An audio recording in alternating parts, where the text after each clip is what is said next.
Cast off thy mind, step back from form and name. Even if only for an hour.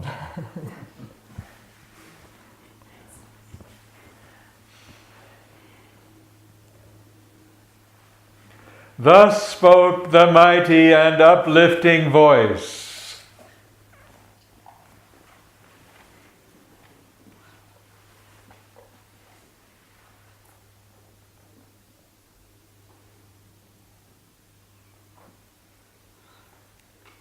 About 30 seconds ago.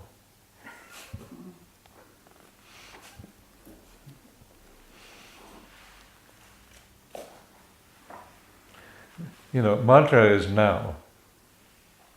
It's not about something else or somebody else or somewhere else or literary technique or anything else. It's just now.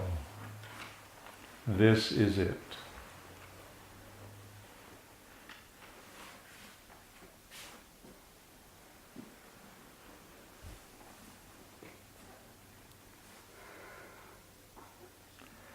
And Savitri heard. She bowed her head and mused, plunging her deep regard into herself, in her soul's privacy in the silent night.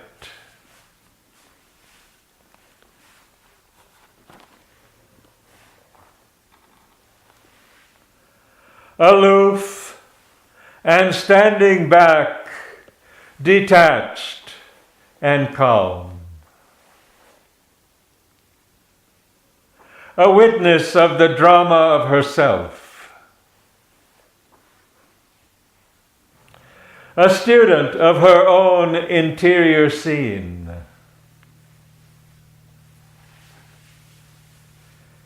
She watched the passion and the toil of life, and heard in the crowded thoroughfares of mind the unceasing tread and passage of her thoughts. All she allowed to rise that chose to stir, calling, compelling not, forbidding not. She left all to the process formed in time, and the free initiative of nature's will. Thus, following the complex human play, she heard the prompter's voice behind the scenes, perceived the original libretto's set, and the organ theme of the composer force. All she beheld that surges from man's depths, the animal instincts prowling mid life's trees, the impulses that whisper to the heart, and passion's thunder chase, sweeping the nerves. She saw the powers that stare from the abyss, and the wordless light that liberates the soul. But most her gaze pursued the birth of thought, affranchised from the look of surface mind. She paused not to survey the official case, the issue of forms from the office of the brain, its factory of thought sounds and soundless words and voices stored within unheard by men, its mint and treasury of shining coin. These were but counters in mind's symbol game, a gramophone's discs, a reproduction's film, a list of signs, a cipher and a code. In our unseen subtle body, thought is born. Or there it enters from the cosmic field.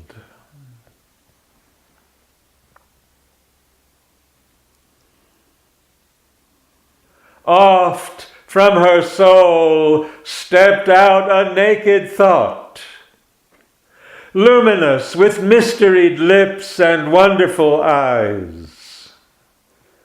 Or from her heart emerged some burning face, and looked for life and love and passionate truth, aspired to heaven, or embraced the world, or led the fancy like a fleeting moon across the dull sky of man's common days. Amidst the doubtful certitudes of earth's lore, to the celestial beauty of faith gave form, as if at flower prints in a dingy room, laughed in a golden vase one living rose. A thaumaturgist sat in her heart's deep, compelled the forward stride, the upward look, till wonder leaped into the illumined breast, and life grew marvelous with transfiguring hope. A seeing will pondered between the brows. Thoughts, glistening angels, stood behind the brain in flashing armor, folding hands of prayer, and poured heaven's rays into the earthly form. Imaginations flamed up from her breast, unearthly beauty, touches of surpassing joy, and plans of miracle, dreams of delight. Around her navel lotus clustering close, her large sensations of the teeming worlds streamed their dumb movements of the unformed idea.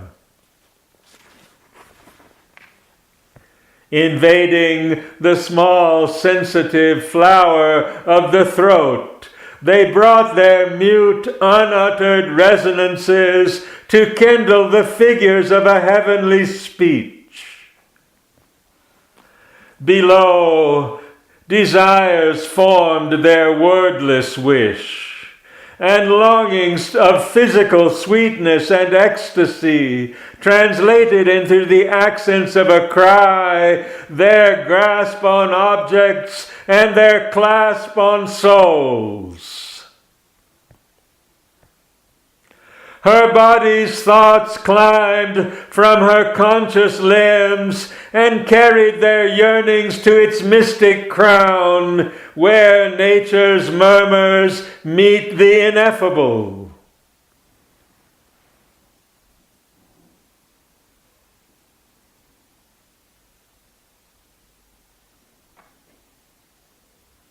Her body's thoughts climbed from her conscious limbs and carried their yearnings to its mystic crown, where nature's murmurs meet the ineffable.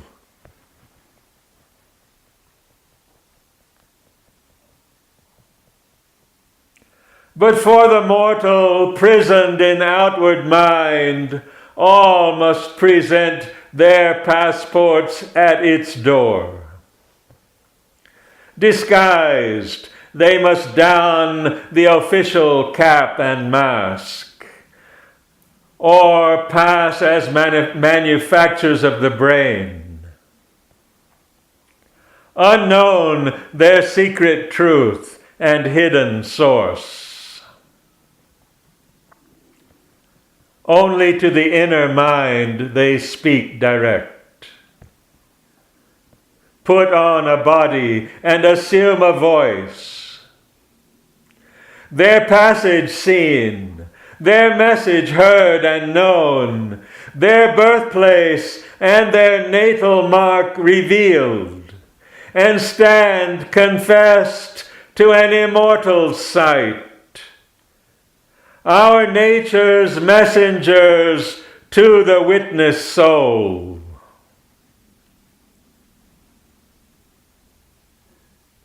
Impenetrable, withheld from mortal sense, the inner chambers of the Spirit's house disclose to her their happenings and their guests.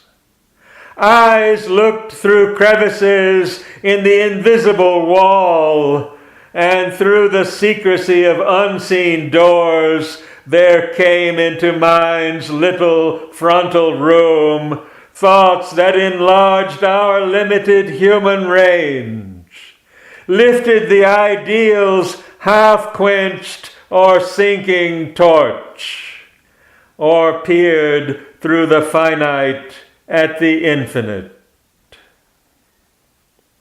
A sight opened upon the invisible, and sensed the shapes that mortal eyes see not, the sounds that mortal listening cannot hear, the blissful sweetness of the intangible's touch, the objects that to us are empty air, are there the stuff of daily experience, and the common pabulum of sense and thought.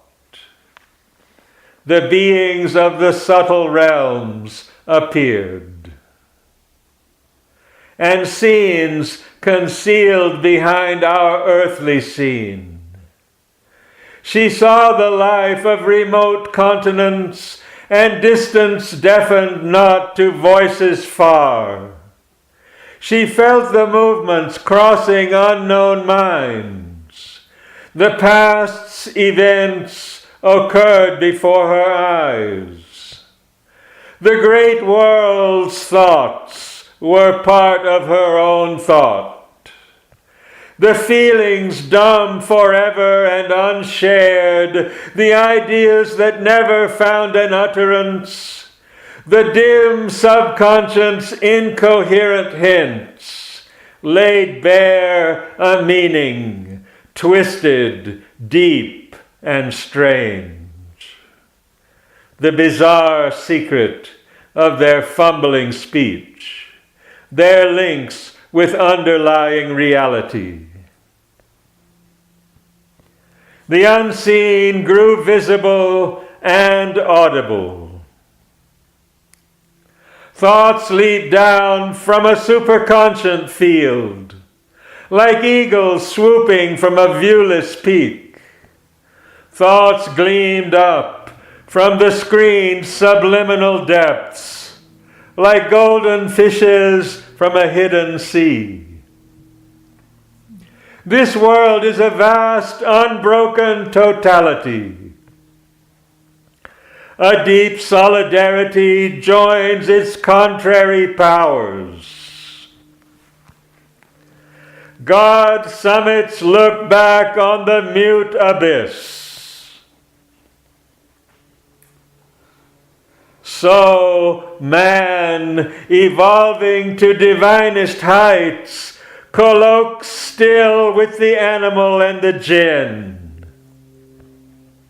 The human Godhead with stargazer eyes lives still in one house with the primal beast. The high meets the low.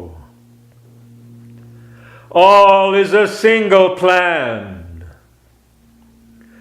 So she beheld the many births of thought, if births can be of what eternal is. For the eternal's powers are like himself, timeless in the timeless, in time ever born.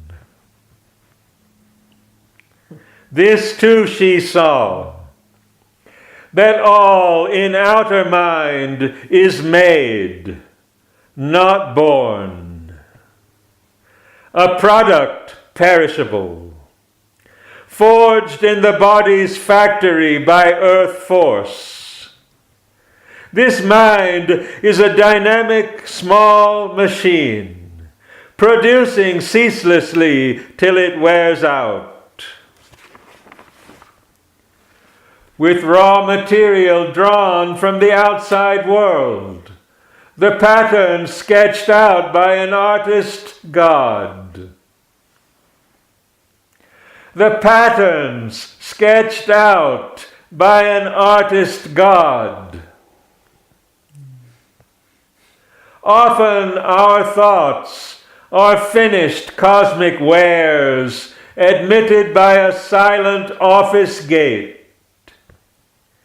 and pass through the subconscious galleries, then issued in times marked as private make.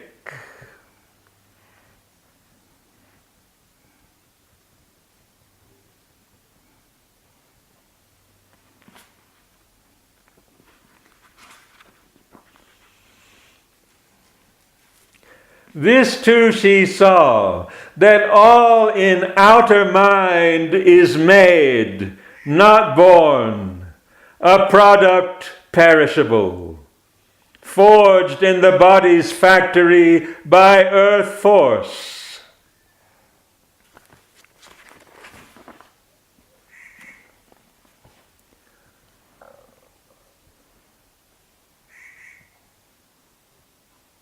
Often our thoughts are finished cosmic wares, admitted by a silent office gate and pass through the subconscious galleries, then issued in times marked as private make. For now they bear the living person's stamp. A trick. A special hue claims them his own. All else is nature's craft, and this too hers. Our tasks are given. We are but instruments. Nothing is all our own that we create. The power that acts in us is not our force. The genius, too, receives from some high fount, concealed in a supernal secrecy, the work that gives him an immortal name. The word, the form, the charm, the glory and grace are mission sparks from a stupendous fire,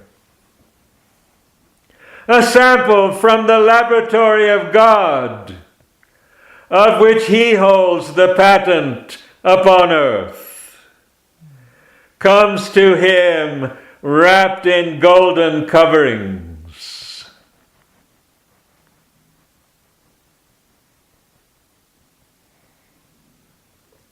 He listens for inspiration's postman knock, and takes delivery of the priceless gift, a little spoilt by the receiver mind, or mixed with the manufacture of his brain. When least defaced, then is it most divine. Although his ego claims the world for its use, man is a dynamo for the cosmic work. nature does most in him. God the high rest. Only his soul's acceptance is his own. This independent, once as power supreme, self-born before the universe was made, accepting cosmos, binds himself nature's serf, till he becomes her freedman or God's slave.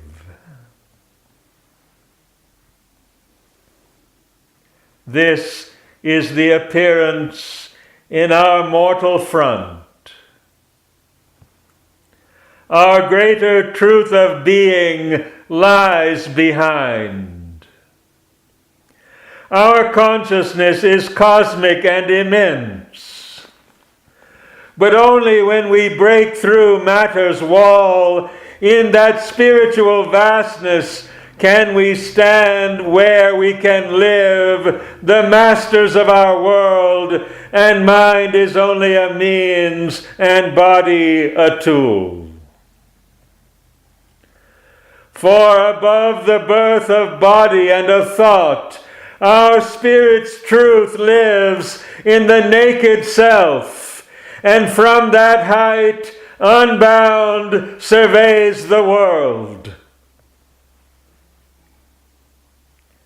Out of the mind she rose to escape its law, that it might sleep in some deep shadow of self, or fall silent in the silence of the unseen.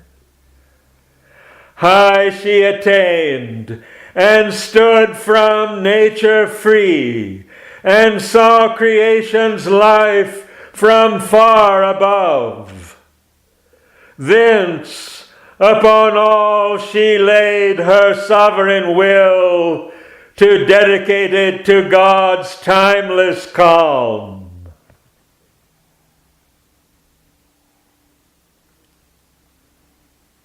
Then all grew tranquil in her being's space.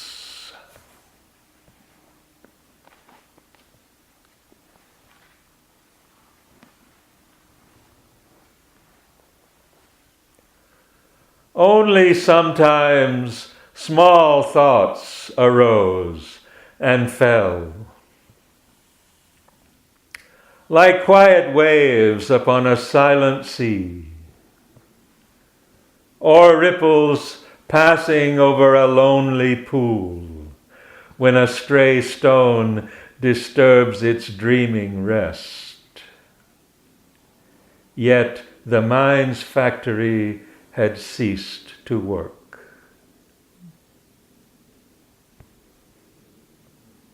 There was no sound of the dynamo's throb. There came no call from the still fields of life. Then even those stirrings rose in her no more.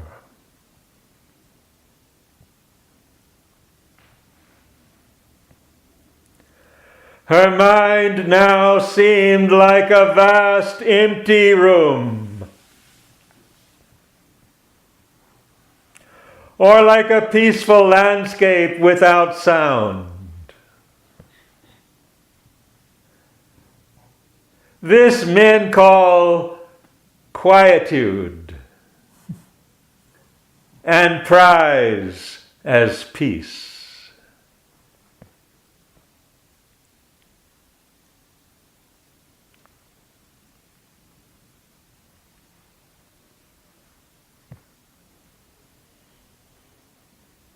But to her deeper sight, all yet was there, effervescing like a chaos under a lid.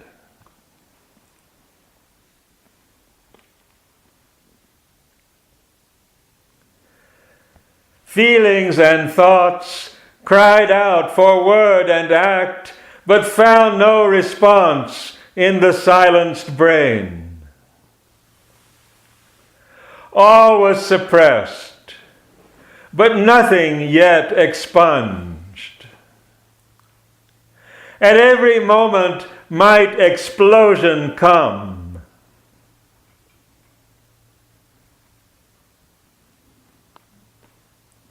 Then this too paused. The body seemed a stone.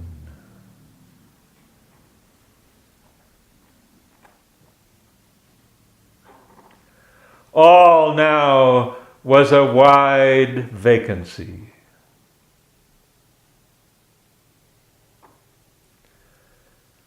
But still excluded from eternity's hush.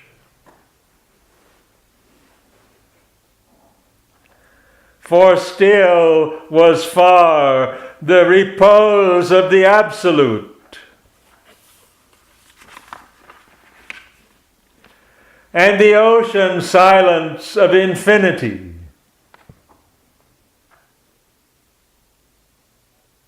Even now, some thoughts could cross her solitude. These surged not from the depths or from within, cast up from formlessness to seek a form. Spoke not the body's need, nor voiced life's call. These seemed not born nor made in human time, children of cosmic nature from a far world, ideas, shapes, in complete armor of words, posted like travelers in an alien space. Out of some far expanse they seem to come, as if carried on vast wings, like large white sails, and with easy access reached the inner ear, as though they used a natural privileged right to the high royal entries of the soul.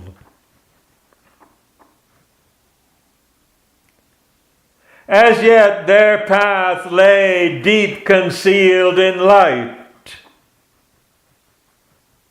Then, looking to know whence the intruders came, she saw a spiritual immensity pervading and encompassing the world's space, as ether our transparent, tangible air. And through it, sailing tranquilly, a thought. As smoothly glides a ship nearing its port, ignorant of embargo and blockade, confident of entrance and the visa's seal, it came to the silent city of the brain, towards its accustomed and expectant cry. But met a barring will.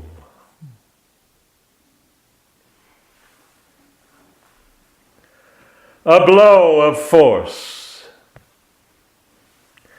and sank, vanishing in the immensity.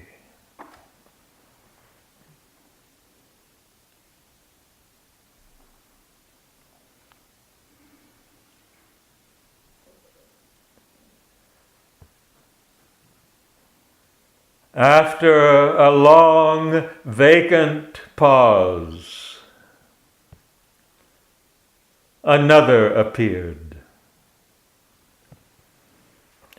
And others, one by one, suddenly emerged. Mind's unexpected visitors from the unseen.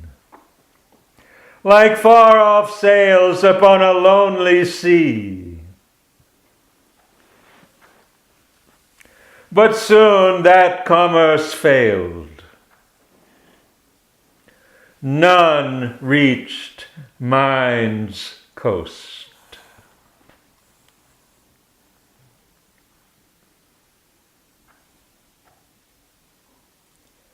Then all grew still. Nothing moved anymore.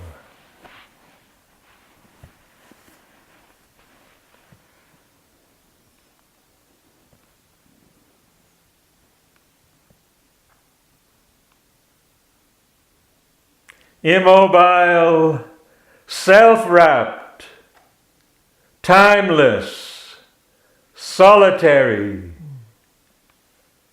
A silent spirit pervaded silent space.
In that absolute stillness, bare and formidable, there was glimpsed an all-negating void supreme.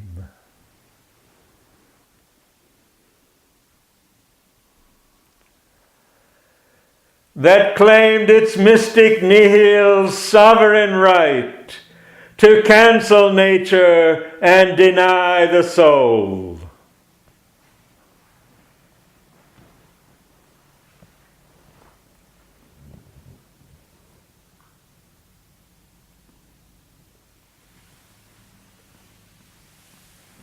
Even the nude sense of self grew pale and thin. Impersonal, signless, featureless, void of forms, a blank, pure consciousness that replaced the mind. Her spirit seemed the substance of a name. The world, a pictured symbol drawn on self. A dream of images, a dream of sounds, built up the semblance of a universe, or lent to spirit the appearance of a world. This was self-seeing.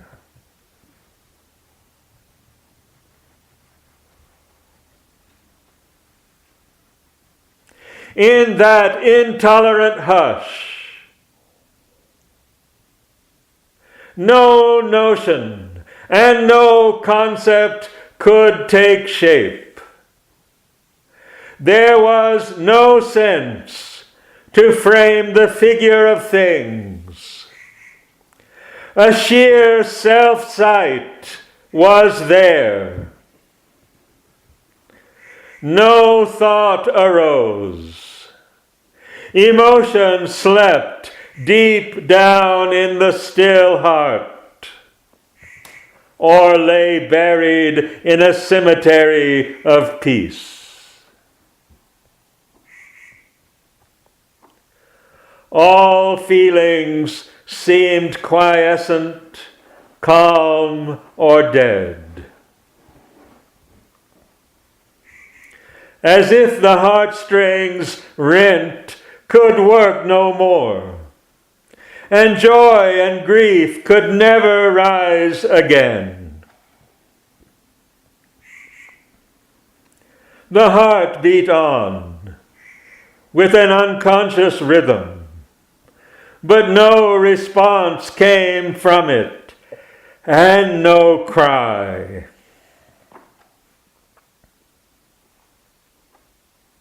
Vain was the provocation of events. Nothing within answered to an outside touch. No nerve was stirred, and no reaction came. Yet still her body saw and moved and spoke. It understood without the aid of thought. It said whatever needed to be said. It did whatever needed to be done. There was no person there behind the act. No mind that chose or passed the fitting word. All wrought like an unerring, apt machine. As if continuing old habitual turns and pushed by an old unexhausted force.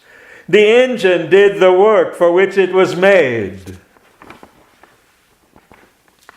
Her consciousness looked on and took no part.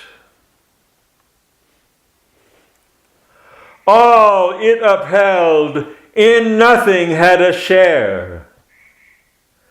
There was no strong initiator will. An incoherence crossing a firm void slipped into an order of related chants. A pure perception was the only power that stood behind her action and her sight. If that retired, all objects would be extinct. Her private universe would cease to be. The house she had built with bricks of thought and sense in the beginning after the birth of space, this seeing was identical with the seen. It knew without knowledge all that could be known. It saw impartially the world go by, but in the same supine, unmoving glance saw too its abysmal unreality. It watched the figure of the cosmic game, but the thought and inner life in forms seemed dead, abolished by her own collapse of thought. A hollow physical shell persisted still. All seemed a brilliant shadow of itself, a cosmic film of scenes and images. The enduring mass and outline of the hills was a design sketched on a silent mind and held to a tremulous, false solidity by constant beats of visionary sight.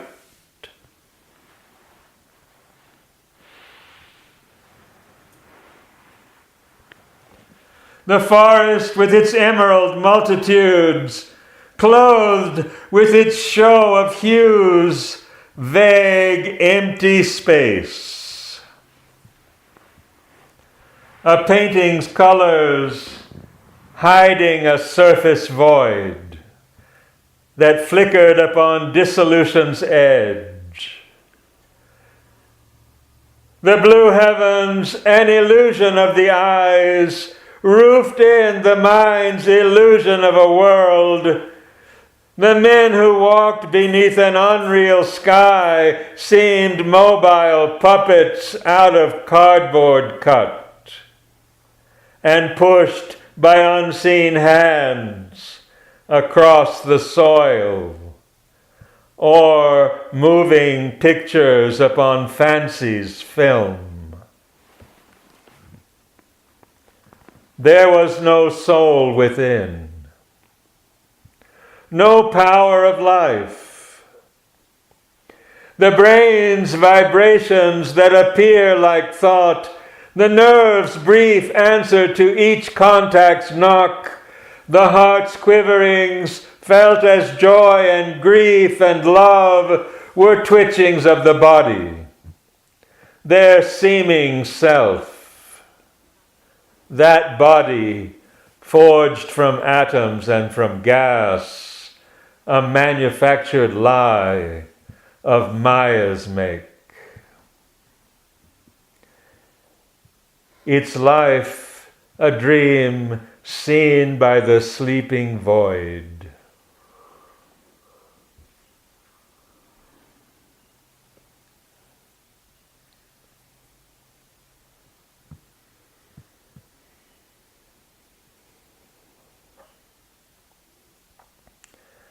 The animals, lone or trooping through the glades, fled like a passing vision of beauty and grace, imagined by some all-creating eye.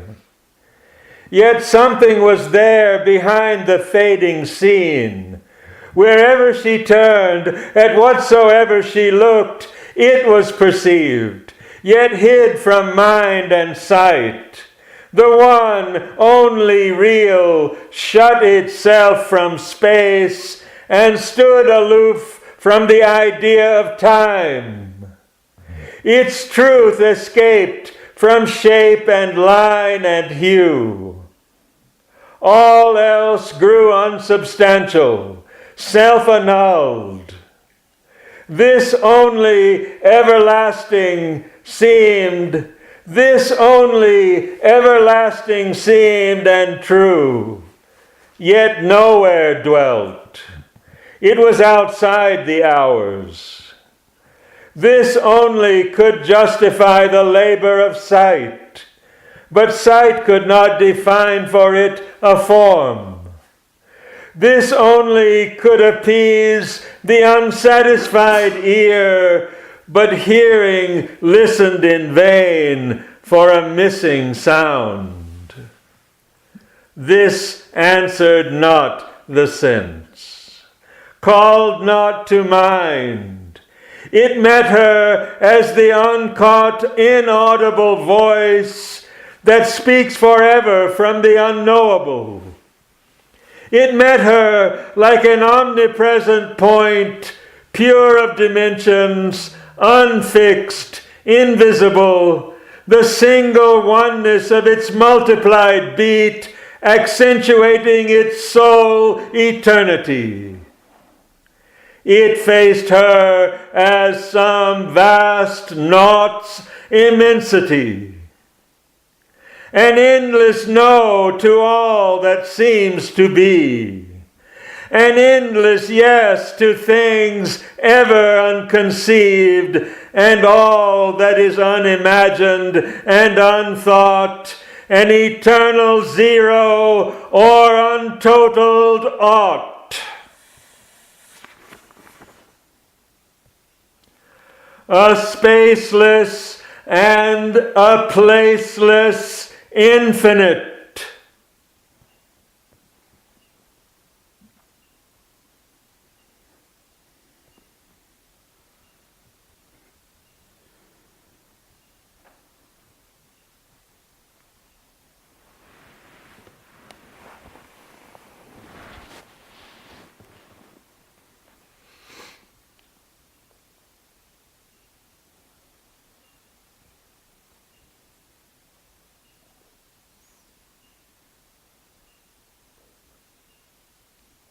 Dharmakaya.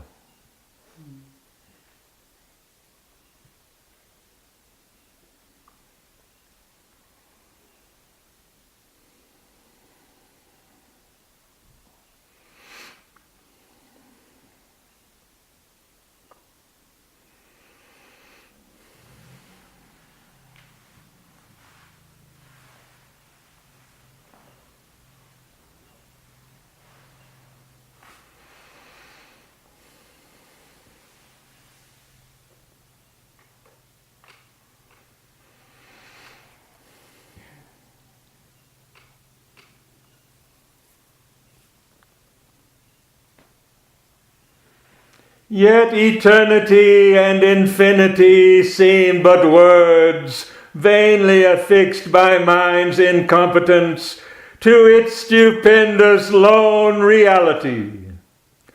The world is but a spark burst from its light.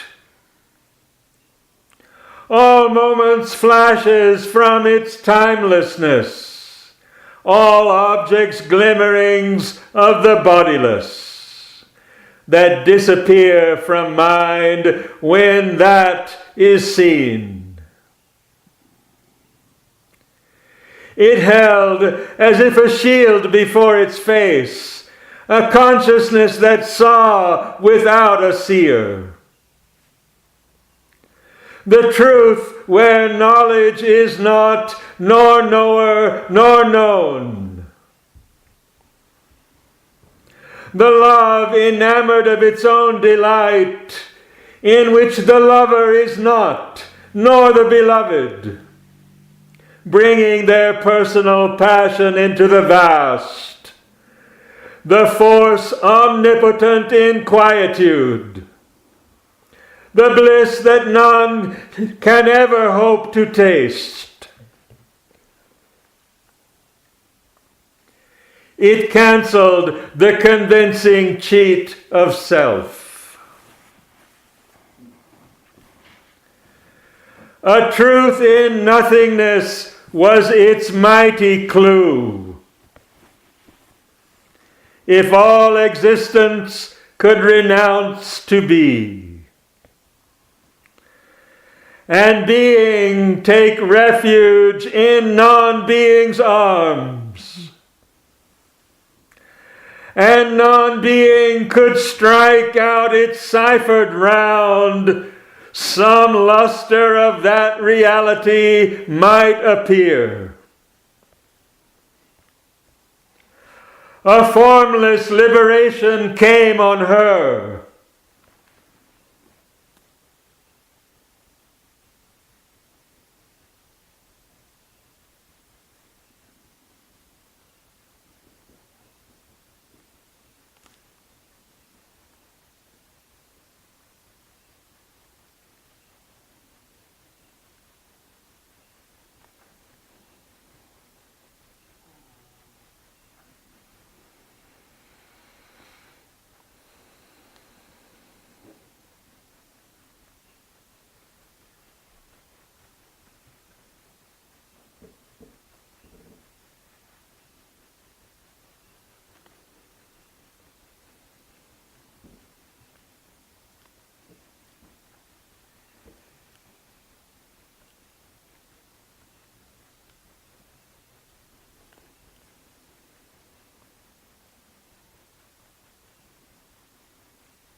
Once sepulchred alive in brain and flesh, she had risen up from body, mind, and life.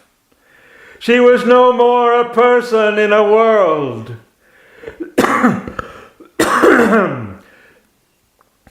She had escaped into infinity.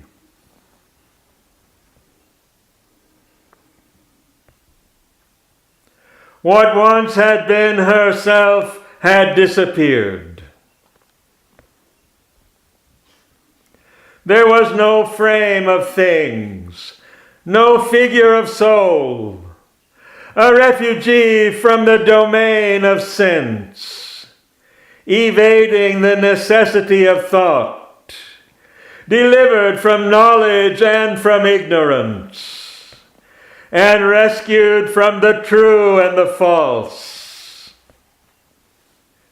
She shared the superconscious high retreat beyond the self-born word, the nude idea, the first bare solid ground of consciousness. Beings were not there. Existence had no place. There was no temptation of the joy to be. Unutterably effaced. No one and null.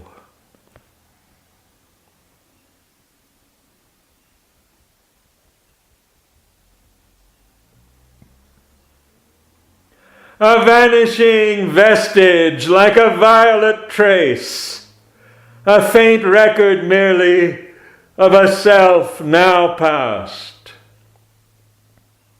She was a point in the unknowable.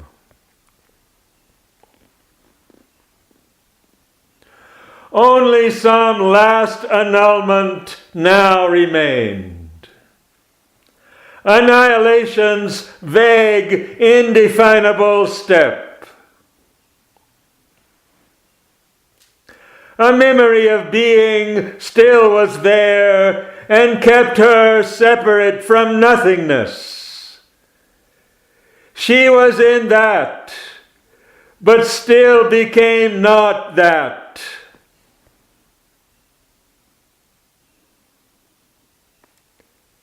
This shadow of herself, so close to naught, could be again self's point d'appui to live. Return out of the inconceivable and be what some mysterious vast might choose. Even as the unknowable decreed, she might be naught, or new become the all.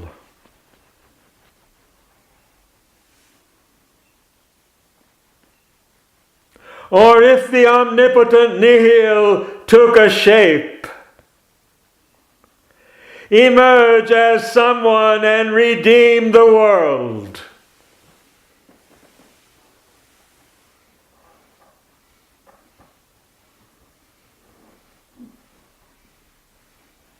Even she might learn what the mystic cipher held, this seeming exit or closed end of all could be a blind, tenebrous passage screened from sight. Her state, the eclipsing shell of a darkened sun on its secret way to the ineffable. Even now, her splendid being might flame back out of the silence and the nullity. A gleaming portion of the all-wonderful, a power of some all-affirming absolute, a shining mirror of the eternal truth, to show to the one in all its manifest face. to the souls of men their deep identity.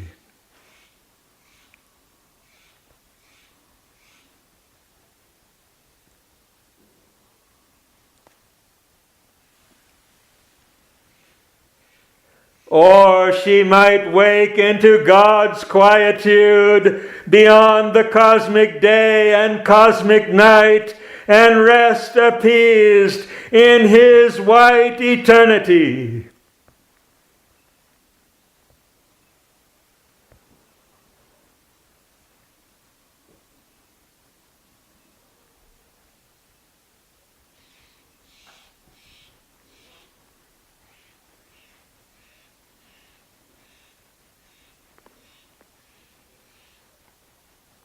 But this now, unreal or remote, or covered in the mystic fathomless blank.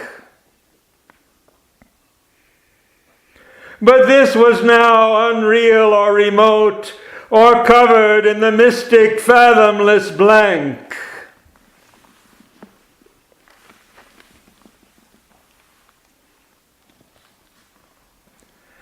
In infinite nothingness was the ultimate sign. Or else the real was the unknowable.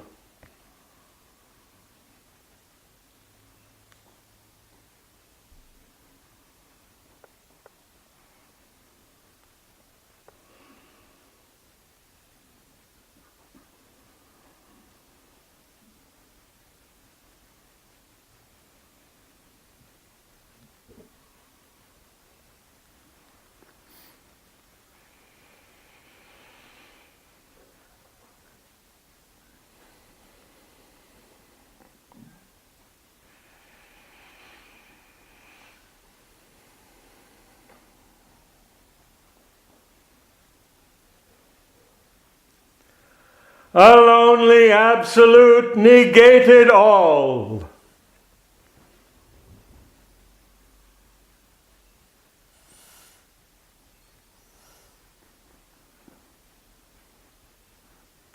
It effaced the ignorant world from its solitude and drowned the soul in its everlasting peace.